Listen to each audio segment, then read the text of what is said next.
ঝড়খালি কাটা জঙ্গল, জঙ্গল কেটেই শুরু হয়েছিল মানুষের বসবাস।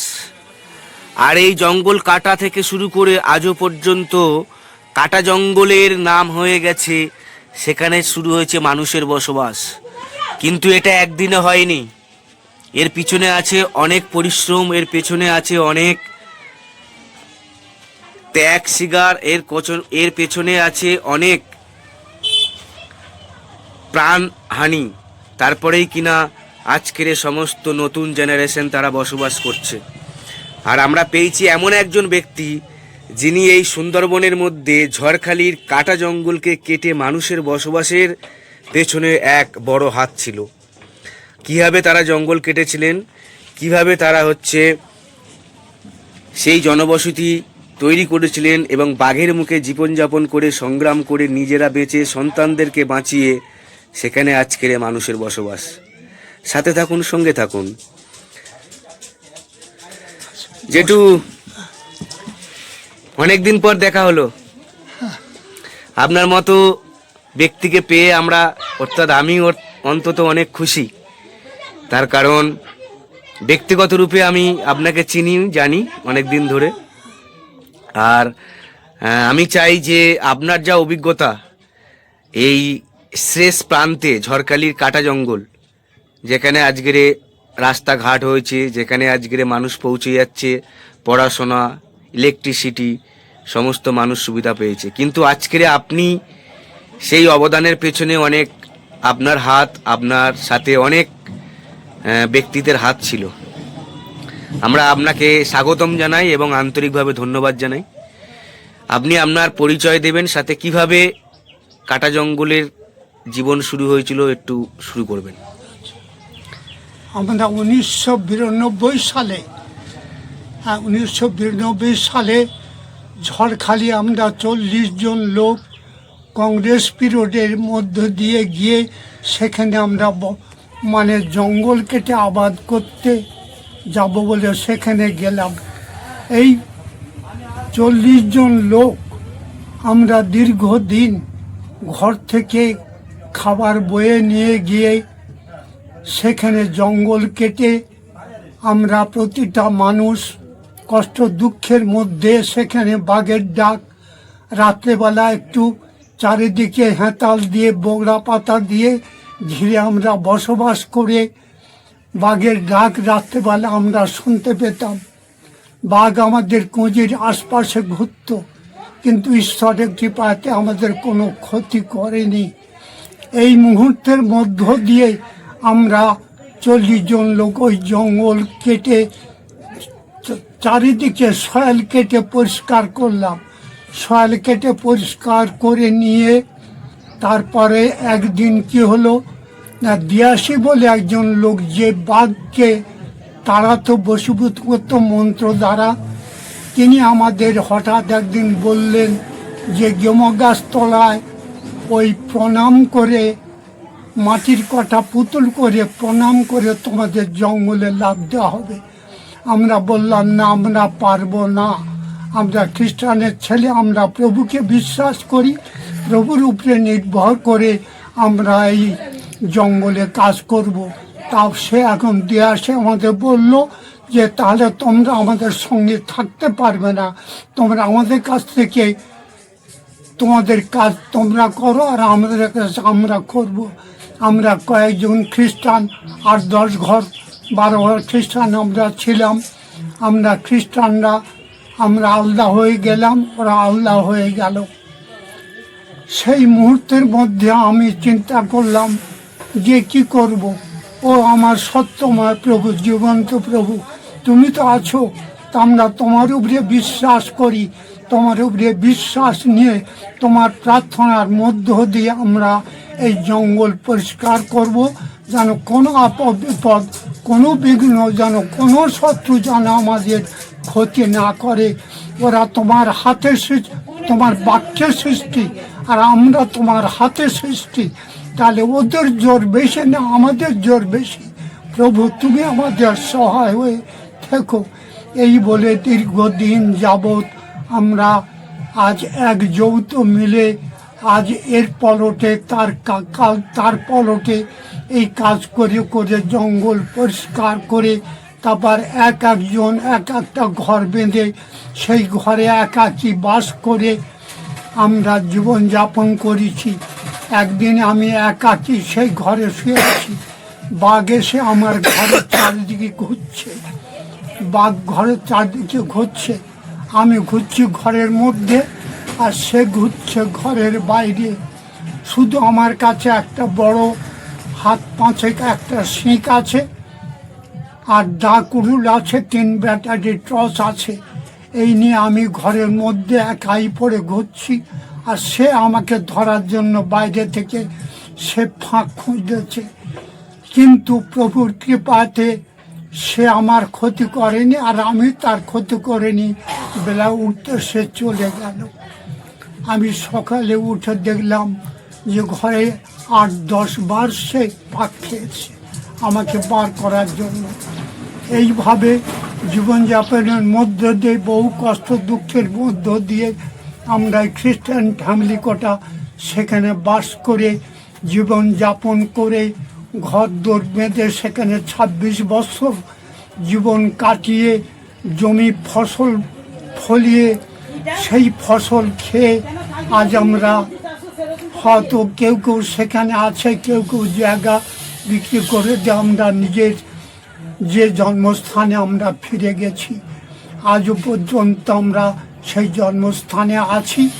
অনেক লোক মারা গেছে, অনেক ভাই দল মারা গেছে, কিন্তু আজও আমি এই 87 বছর বয়স পর্যন্ত আজও আমাকে প্রভু বাঁচিয়ে রেখেছেন আর আছি। এখন সেই জঙ্গলে সব নানা রকম লোক এসে, বাংলাদেশ থেকে লোক এসে তারা সেখানে বসবাস করছে। তবে অনেক দুঃখ কষ্ট যন্ত্রণার মধ্যে দিয়ে আমাদের বাস করতে হয়েছে। ওই বাঙালরা আমাদের ওখান থেকে উচ্ছেদ করার জন্য, খ্রিস্টানদের উচ্ছেদ করে দেব এই জন্য ওরা হুমকি দেয়, কিন্তু আমরা সেই হুমকির মধ্য দিয়ে আমরা তাদের সঙ্গে চ্যালেঞ্জ রাখলাম। একদিন হাট হচ্ছে ওখানে, মঙ্গলবার করে শনিবার করে হাট হয় বালির বাজারে। হাটেতে একদিন আমাদের প্রণব, যে আমাদের হত্যাকর্তা বিধাতা, যে আমাদের পঞ্চায়েত, সে আমাদের বাজারে দাঁড়িয়ে একদিন হুমকি দিল, এখান থেকে খ্রিস্টানদের বাস তুলে দেব। আমরা অনেক খ্রিস্টান ছিলাম, এর মুখেও তার মুখের দিকে চাইলাম, যে কোনো উত্তর করলো না। শেষ পর্যন্ত আমি নিজে সাহস ধরে প্রণবকে বললাম, এই প্রণব, যে রক্ষক সে কি ভক্ষক? তা তুই আমাদের এখানে উচ্ছেদ করবি? তোর কেমন শক্তি আমার থেকে এখান থেকে তোরা উচ্ছেদ করবি? হ্যাঁ, উচ্ছেদ করবি।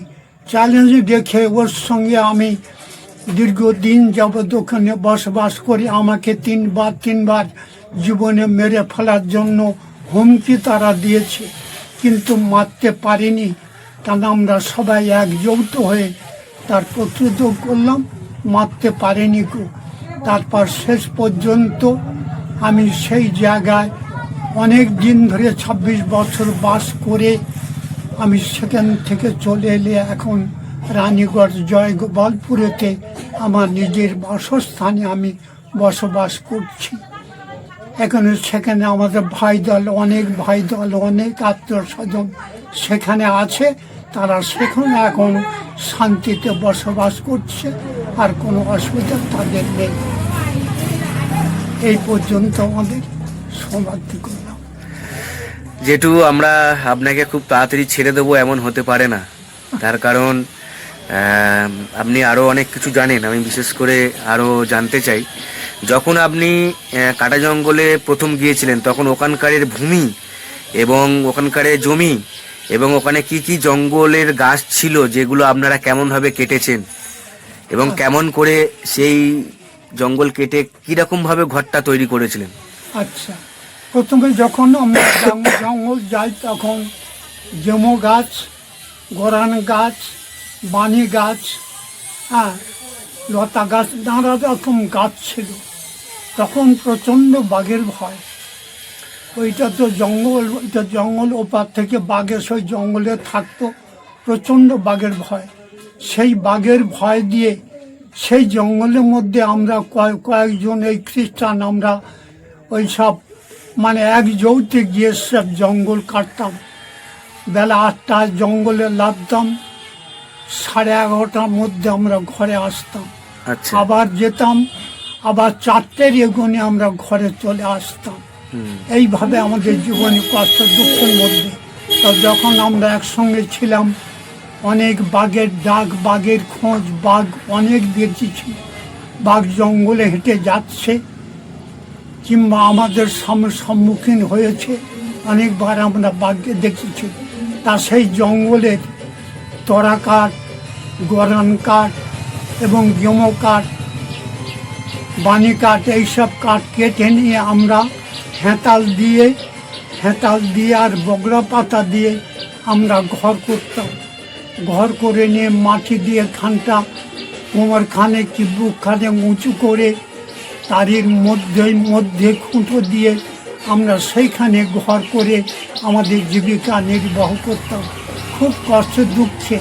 আমাদের ওখানে খাবার জল ছিল না, খাবার জল ছিল একমাত্র আরফেট বলে একটা জায়গা ছিল, ঘেরবন্দি জায়গা, গভর্নমেন্টের জায়গা। সেখানে একটা কল বসানো ছিল, সেই কল থেকে জল নিয়ে আসতে হতো আমাদের।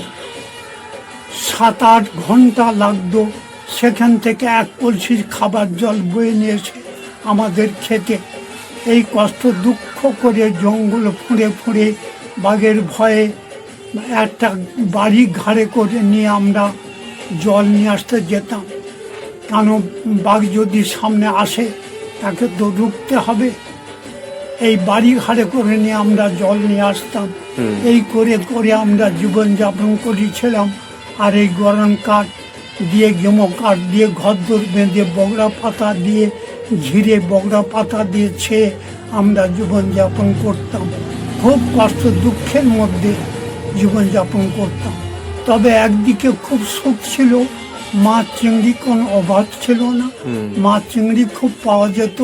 তবে চাল টালগুলো আমাদের ঘর থেকে বয়ে নিয়ে গিয়ে আমাদের জীবনযাপন করতে হতো। খুব কষ্ট দুঃখের মধ্যে আমরা জীবনযাপন করতাম। তাহলে এখন এই জায়গার পরিস্থিতি কতখানি উন্নতি হয়েছে? হ্যাঁ, এখনো জায়গা, এখন সেসব জায়গা এখন পাকা রাস্তা হয়ে গেছে। সব জায়গা পাকা রাস্তা হয়েছে, ইলেকট্রিক কারেন্ট সব জায়গা গেছে চলে। এখন সেসব জায়গায় এখন প্রায় মানে আমাদের গ্রামের যে সেই জায়গা এখন বহু উন্নতি হয়ে গেছে। এখন সেখানটায় মানে নানা রকম লোক সেখানে যায় বাঘ দেখার জন্য। বাঘ, কুমির, মানে নানা রকম মানে বাঘ, কুমির, বাঁদর টাঁদর দেখার জন্য সেখানে লোকজন, এখন অনেক লোকজন সেখানে যায়। সেখানে একটা টুরিস্টের মতো জায়গা সেখানে হয়ে গেছে। সেখানে এখন বহু উন্নতি হয়ে গেছে। ঠিক আছে জেঠু, আপনাকে অনেক ধন্যবাদ, আন্তরিকভাবে ধন্যবাদ জানাই। আর এই সমস্ত বিষয়ে আমাদের বন্ধুদেরকে সাথে কাটা জঙ্গলে যে বাঘের ঘটনা শুনলেন, ওই সময় বাঘ মারলে কি পুরস্কার দেওয়া হতো? না, বাঘ মারলে তখন বাঘ আমাদের মারা বন্ধ হয়ে গেছে। তাহলে বাঘ আসতো কোন জঙ্গল থেকে? ওই পার থেকে বাঘ আসতো ওখান থেকে, বড় জঙ্গল ছিল। নাম কি জঙ্গলের? ওটা হচ্ছে সুন্দরবন। হ্যাঁ, সুন্দরবনের জঙ্গল। তবে একটা বড় নদী ছিল। ওই নদীর নাম জানেন? নদীর নামটা আমি জানি না ঠিক। আচ্ছা।